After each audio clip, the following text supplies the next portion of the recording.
Hello parents, welcome to my channel autism a genius mind. आप लोग कैसे हो? बहुत टाइम से मैंने कोई वीडियो पोस्ट नहीं की थी और आप लोगों के बहुत सारे मैसेजेस आ रहे थे कि आप क्यों वीडियो नहीं बना रही है, तो मैं बिज़ी थी। इससे पहले मैं आप लोगों के साथ एक गुड न्यूज़ शेयर करना चाहती हूँ और गुड न्यूज़ ये है कि मेरा अभी गवर्नमेंट जॉब में सिलेक्शन हुआ है।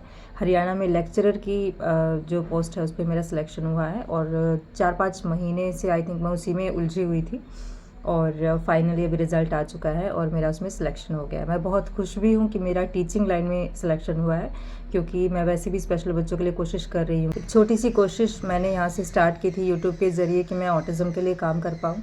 और भी बहुत अलग अलग तरह की डिसेबिलिटीज़ होती है जिनके बारे में मैं अभी पढ़ रही हूँ और मुझे लगता है कि एक टीचर के तौर पर मुझे बहुत काम आएंगी ये चीज़ें।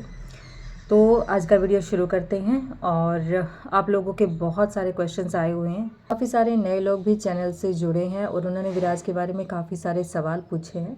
तो मैं थोड़ा सा आपको विराज के बारे में पहले बता देती हूँ। मेरा 8 साल का बेटा है जिसे 3 साल की उम्र में ऑटिज़म का डायग्नोसिस मिला था। आज ऑटिज़म के साथ साथ उसे सेंसरी प्रोसेसिंग डिसऑर्डर ADHD और लैंग्वेज डिसेबिलिटी ये चीज़ें भी थी। और लैंग्वेज डिसेबिलिटी और ADHD ये उसका ज़्यादा मतलब हाई लेवल पे था। बाकी सेंसरी का प्रॉब्लम उसको बहुत ज़्यादा नहीं था मतलब लेकिन मैनेजेबल था, उतना ज़्यादा नहीं।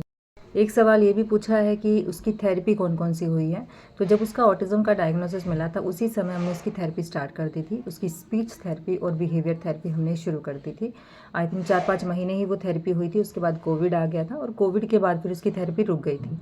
कोविड ख़त्म होने के बाद हमने उसकी ऑक्यूपेशनल थेरेपी स्टार्ट करी, जो आई थिंक 1 साल से भी थोड़े दिन ज़्यादा ही चली थी और उसके बाद हमने उसकी थेरेपी बंद कर दी थी। तो थेरेपी उसकी हुई है और ऑक्यूपेशनल थेरेपी ज़्यादा टाइम तक हुई है। तो फर्स्ट कमेंट है कि क्या आपके बच्चे को स्लीपिंग डिसऑर्डर था और मेरे बच्चे को है, वो सोता नहीं है रात में, तो ये कैसे ठीक होगा? तो विराज को 4.5 साल की उम्र तक प्रॉब्लम थी। वो रात में मुश्किल से 3 घंटे सोता था, मुश्किल से 3 घंटे। उस 3 घंटे में वो बार बार अपने पैर पटकता था। जब वो छोटा था तो मुझे नहीं पता था कि मैं क्या करूँ। वो बस उठता था, ज़ोर से चिल्लाता था, अपने पैर पटकता था, रोना शुरू कर देता था। तो जब छोटा था तो मैं उसको क्या करती, गोद में उठाती थी और ऐसे ही कमरे में इधर से उधर घूमती रहती थी ऐसे करके कि थोड़ा कैसे भी करके सो जाए। फिर एक दिन ना मैंने उसके ऐसे ही पैर दबाने शुरू किए, जैसे हम लोग डीप में प्रेशर देते हैं ना पैरों पे, जैसे पैर दबाते हैं उस तरीके से। तो जब मैंने उसके हाथ दबाए, पैर दबाए, तो उसके बाद ना वो थोड़ा शांत हो गया। तो वहाँ से मुझे ये चीज़ आइडिया हुआ कि उसके जब मैं पैर दबाती हूँ तो उसको आराम मिलता है, उसको वापस नींद आती है। 4.5 साल की उम्र तक वो थोड़ा थोड़ा खेलने लग गया था, थोड़ा बोलने लग गया था, ज़्यादा नहीं, थोड़े सुझाव हैं। पहली चीज़ तो ये है कि बच्चे को ना शाम के टाइम मत सोने दीजिए, क्योंकि कई बार क्या होता है बच्चे दिन में सोते हैं और कुछ बच्चों की ऐसी आदत है वो 5 बजे के बाद सो जाते हैं। अगर बच्चा शाम के टाइम पे सोएगा, वो बच्चा रात में नहीं सोएगा, चाहे वो कोई नॉर्मल बच्चा भी है। ठीक है, तो कोशिश कीजिए कि 12-1 बजे से पहले पहले बच्चे को सुला लीजिए। उसके बाद बच्चे को नहीं सोने देना है, क्योंकि उसके बाद अगर आप बच्चे को सोने देंगे तो उसकी एक तो वैसे नींद कम है बच्चे में, तो बाकी वो नींद भी उसकी पूरी हो जाएगी। दूसरा ये कि सोते टाइम आप बच्चे के पैरों पे ना थोड़ी मसाज करें। ये मैं करती थी विराज के पैरों पे। सरसों का तेल ले सकते हैं, नारियल का ले सकते हैं, मैं थोड़ा सरसों का लेती थी। उसको थोड़ा सा हल्का सा गुनगुना करके खूब उसके पैरों पे सोने से पहले मसाज करती थी। मतलब टांगों पे पूरे मसाज करती थी, हाथों पे मसाज करती थी और उससे फिर उसको थोड़ा सा नींद आती थी। बाकी जब बच्चे खेलने लगते हैं ना और मेंटली एक्टिव हो जाते हैं, मेंटली एक्टिव होना जैसे ड्राइंग में, किसी भी चीज़ में बच्चा जब ध्यान लगाने लगता है, उससे क्या होता है वो मेंटली थकता है, तो थकने से भी बच्चे को नींद आती है। तो विराज को 4.5 साल तक दिक्कत थी और भी बहुत सारे बच्चों को देखेंगे ना 5-6 साल के बाद वो हो जाते हैं सही। तो नींद की प्रॉब्लम मेरे हिसाब से उनकी ठीक हो जाती है। आपको बच्चे को एक्टिव करना है। हाइपर एक्टिविटी की भी यही सबसे बड़ा जो है कह सकते हो आपकी सॉल्यूशन है, हाइपर एक्टिविटी का भी और नींद का भी। जब बच्चा एक्टिव होता है उसको मेंटली और फिजिकली एक्टिव करना है आपने। बच्चे को घर से बाहर लेके निकलिए या कोई ऐसी एक्टिविटी घर में भी आप वो एक्टिविटी करा सकते हैं कि उसको जैसे साइकिलिंग करा दिया, वो सब चीज़ें जहाँ बच्चा थक रहा है। तो नींद का प्रॉब्लम उसका तो ऐसे ही ठीक हुआ था 4.5 के बाद, अपने आप ही धीरे धीरे हुआ। वैसे मतलब 6 महीने तो लग गए थे मेरे ख्याल से, लेकिन थोड़ी उसकी नींद लगातार आने लगी, उसको नींद आने लगी। अभी तो रात में सोता, सुबह ही उठता है, सुबह भी उसको मुश्किल से उठाते हैं, नहीं तो वो पूरी रात उसको दिक्कत रहती थी। सेकंड क्वेश्चन है कि क्या विराज को वर्बल स्ट्रीमिंग था और ओरल मोटर इशू था।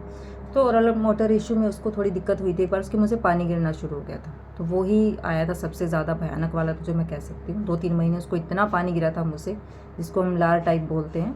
तो वही था, बाकी ऐसे और तो ज़्यादा कोई दिक्कत नहीं थी। मतलब मुझे उसके फेस की ज़्यादा एक्सरसाइज वगैरह नहीं करनी पड़ी। एक थोड़ा सा जब उसके दांत टूट रहे थे ना, तो अपनी टंग बाहर रखता था उस समय पे। तो उस समय तो विराज की थेरेपी चल रही थी, तो जो मैम थी, थेरेपिस्ट थी, जो उन्होंने जो है वाइब्रेटर वगैरह से वो कुछ एक्सरसाइज करती थी, उससे वो ठीक हो गया था। दूसरा, अगर वर्बल स्टिमिंग की मैं बात करूँ तो देखो, वर्बल स्टिमिंग बच्चे करेंगे ही करेंगे। ऑटिज़म में क्या होता है, ज़्यादातर बच्चों को जिनको लैंग्वेज डिसेबिलिटी होती है, उनका सीखने का तरीका यही होता है। हर चीज़ को रोकने की कोशिश ना करें। मैं हर बार यही बोलती हूँ, हर वीडियो में मैं यही बोलती हूँ। जब बच्चा सीख रहा होता है ना, देखो हम वो रिपीट कर रहे हैं ना, तो वो पक्का कर रहे हैं। जैसे आपको कोई गाना अच्छा लगता है, आप उस गाने को सीखते हैं तो क्या करते हैं, बार बार गा के देखते हैं ना कि मुझे कहाँ से नहीं आता है ना। तो ऑटिज्म में बच्चा ऐसे ही सीखता है। और विराज को तो इतना, मतलब इतना ज़्यादा उसने वर्बल स्ट्रीमिंग करी है। अब जा कर के जब उसकी लैंग्वेज पूरी तरह डेवलप हो चुकी है, वो पूरी तरह सवाल जवाब करना सीख गया है, आज वो वर्बल स्ट्रीमिंग छोड़ चुका है। उसकी वर्बल स्ट्रीमिंग कभी कभी अब आती है जो वो टीवी में देखता है। अगर वो ज़्यादा टीवी देखता है तो वो टीवी वाले वो कार्टून पकड़ जाता है, तो हाँ उससे हो सकता है करे वो, लेकिन बाकी वो नॉर्मली कोई वर्बल स्ट्रीमिंग वो नहीं करता है। तो उसे घबराना नहीं है आपने, उसका सीखने का तरीका है, ठीक है, उससे घबराना नहीं है। वो कोई भी शब्द सीख रहा है, बस ये ध्यान रखिए कि यूजलेस ना हो। जो वो बोल रहा है ना, उसका कोई मतलब हो, बस वो उसको पक्का कर रहा है। नए नए शब्द दीजिए उसको, उसकी इतनी वोकेबलरी बना दीजिए। कितना स्ट्रीमिंग करेगा वो, कितना वर्बल स्ट्रीमिंग करेगा। आपने उसको इतने सारे शब्द दे दिए, अब उसको एक दो ही आता है तो उसको वो बार बार बोलता रहेगा। लेकिन अगर आपने उसको इतने सारे शब्द दे दिए तो फिर वो सबको थोड़ी बोल पाएगा। वो भी गति धीमी होने लगती है उसकी, जब बहुत कुछ सीख जाता है ना बच्चा। नेक्स्ट है कि अब आपका बेबी कैसा है। तो कल क्या हुआ था, मैं सुबह जल्दी उठी थी, मैंने कहा चलो एक वीडियो शूट कर लेती हूँ। विराज मेरे साथ ही उठ गया, तो ना वो मेरे पास ही आ गया, मुझे वीडियो बना नहीं दे रहा, मुझसे बात कर रहा है। तो मैंने उसकी ना एक छोटी सी वीडियो शूट करी थी, बात करते हुए, मुझसे बात कर रही थी उसमें। तो वो मैं लास्ट में लगाऊंगी इस वीडियो के, आप देखना कि वो कितना बात करता है और कितना वो समझता है। आपको वो वीडियो देख के आइडिया हो जाएगा। हालांकि आज भी वो अपनी ही जो उसकी उससे जुड़ी चीज़ें हैं उनके लिए ज़्यादा अवेयर है, बाकी लेकिन सुनता है ध्यान से। कोई बात कर रहा है, किसके बारे में बात चल रही है, सब चीज़ों को वो सुनता है, समझता है। मुझे सबसे ज़्यादा खुशी इस चीज़ की है कि वो मुझसे बात करता है, मुझसे हर बात शेयर करता है। स्कूल की भी मुझसे वो अब हर बात शेयर करता है। स्कूल में किस बच्चे ने उसको क्या बोला, सब बच्चों के नाम पता है। किस अंकल के, जितने भी स्कूल में जो हेल्पर होते हैं उनके इस बारे में सब पता है। मैं पूछती हूँ तो बताता है। तो मुझे सबसे बड़ी खुशी इस चीज़ की है कि वो मुझसे पूरी तरह कनेक्ट है, ठीक है। बाकी पढ़ाई वढ़ाई भी आ रही है धीरे धीरे। और वैसे उसे हाई फंक्शनिंग ऑटिज्म है, तो मुझे लगता है कि पढ़ाई तो वो कभी भी कर लेगा। पढ़ाई को लेकर के हम ज़्यादा टेंशन नहीं करते हैं। बाकी हाँ, अब वो काफ़ी अच्छा हो चुका है। मैं लास्ट में वो वीडियो डालूंगी, आप देखना कि वो कितना बात करता है। क्वेश्चन ये आया है कि आपके बच्चे के टेस्ट डायग्नोसिस कहाँ से मिला और आपने थेरेपी कहाँ कहाँ से कराई है। तो देखिए, मेरे हस्बैंड की जॉब ऐसी है कि अलग अलग जगह हमारी पोस्टिंग आती रहती है। उस समय हम लोग ग्वालियर में थे और जो विराज के टेस्ट हुए थे वो दिल्ली में हुए थे। मतलब ईसा टेस्ट उसका ग्वालियर में ही हुआ था, लेकिन उसके बाद जैसे ईईजी टेस्ट हुआ था वो उसका दिल्ली में हुआ था। और उसके बाद जब जो थेरेपी हमने ऑक्यूपेशनल थेरेपी हमने कानपुर से ली ही, और क्योंकि अभी हम कानपुर में हैं, तो अलग अलग जगह से हमने थेरेपी ली है। बाकी देखिए, मेन जो चीज़ होती है ना, वो आपका काम होता है। जो मदर होती है, जो फादर होते हैं, मेन जो काम होता है वो आपका होता है। थेरेपी को आप एक ट्यूशन की तरह लीजिए या एक गाइडेंस की तरह लीजिए कि हाँ, हमारे बच्चे पे कोई और भी काम कर रहा है हमारे अलावा।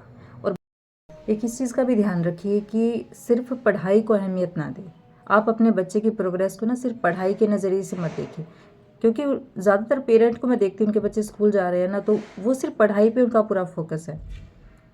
उनका पूरा फोकस पढ़ाई पे। उनको आप उनसे पूछो कि आपके बच्चे में कितना सुधार है, तो वो पढ़ाई के ही वे में बताएंगे, हाँ ये भी लिखना सीख गया, ये भी लिखना सीख गया। अगर नहीं सीखा है तो नहीं सुधर रहा है, अगर पढ़ाई ठीक से नहीं कर रहा, क्लास के हिसाब से नहीं, तो वो पढ़ाई के नज़रिए से उसकी सुधार को देखते हैं।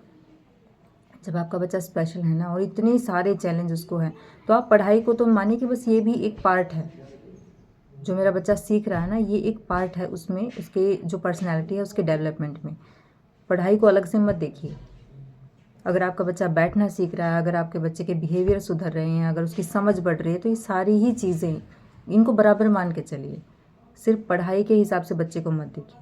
हमने पढ़ाई को सबसे पीछे रखा हुआ है, बाकी चीज़ों को हमने आगे रखा कि बाकी बच्चों के साथ घुलता मिलता है कि नहीं, बाकी चीज़ों में जैसे पार्टिसिपेट करता है कि नहीं, जब स्कूल में कुछ फंक्शंस होते हैं। तो बहुत सारी चीज़ें हैं, आप डेवलपमेंट को देखने के बहुत सारे और पैरामीटर है, सिर्फ पढ़ाई की नज़र से मत देखिए। ज़्यादातर पेरेंट ये गलती करते हैं, उनको लगता है स्कूल में जा रहा है, ठीक से पढ़ रहा है, तो ये सबसे बड़ी चीज़ है।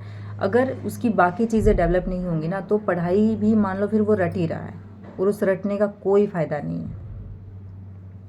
तो बाकी छोटा सा वीडियो था आज, मैंने इसीलिए शूट किया क्योंकि बहुत दिनों से आप लोगों से कनेक्ट नहीं थी, बात नहीं कर रही थी, और बिज़ी थी। मैं भी अपने टेस्ट की तैयारी करी और फिर उसका इंटरव्यू वगैरह हुआ, तो बहुत कम समय मिला था पढ़ने के लिए।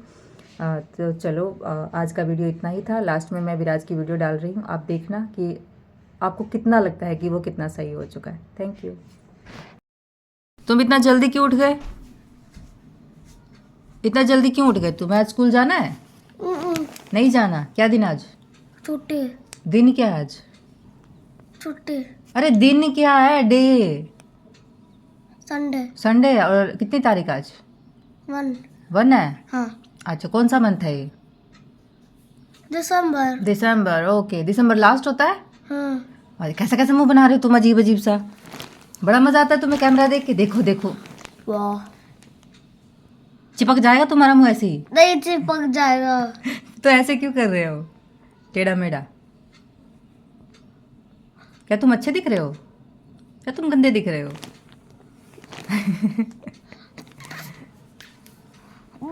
क्या ये ग्लव्स तुमने खुद से पहने? खुद से पहने? एक दीदी का पहना, एक अपना पहना है ना? हाँ। ओ, ये सॉक्स भी 2 तरह की पहनी है। क्या तुम्हें एक तरह की नहीं मिली? ओके। इसमें ग्रे का है। मतलब? अच्छा, तुम्हें स्कूल में कौन से अंकल से डर लगता है? गंजे अंकल से। गंजे अंकल से तुम्हें डर लगता है? गुस्सा। वो गुस्सा करते तुम्हारे ऊपर? हाँ, मुझे डांटते हैं।